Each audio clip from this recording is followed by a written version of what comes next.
महिलांचं लैंगिक अत्याचार आणि जादूटोणा विरोधी कायद्याअंतर्गत अटकेत असलेल्या भोंदूबाबा अशोक खरात याच्या तृप्त बाला या निवासस्थानावर आता जवळ ईडी आणि इन्कम टॅक्स विभागाची जी आहे ती संयुक्त छापेमारी सुरू आहे। याच ठिकाणी आपण जर बघितलं तर तृप्त बाला हे त्याच्या नाशिकच्या उच्चभ्रू परिसरात असलेलं निवासस्थान आहे। कोट्यवधींचं हे निवासस्थान। याच ठिकाणी भोंदूबाबा अशोक खरात याच्या मालमत्तांची तपासणी जी आहे ती आता ईडी कडून जी आहे ती सुरू आहे आणि याच ठिकाणी इन्कम टॅक्स देखील या ठिकाणी दाखल झालेला आहे। आपण जर या ठिकाणी बघितलं तर अनेक दिवसांपासून भोंदूबाबा अशोक खरात याची SIT कडून जी आहे ती कसून चौकशी सुरू होती।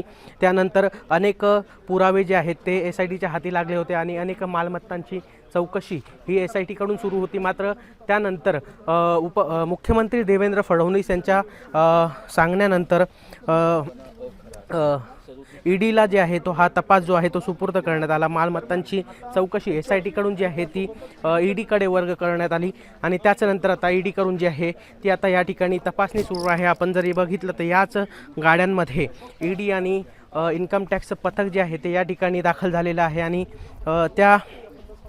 त्याच अनुषंगाने याच ठिकाणी तृप्त बाला या बंगल्यामध्ये जे आहे ते आता या ठिकाणी ईडी आणि SIT कडून जी आहे माफ करा ईडी आणि इन्कम टॅक्स कडून जी आहे ती संयुक्त कारवाई जी आहे ती सुरू आहे।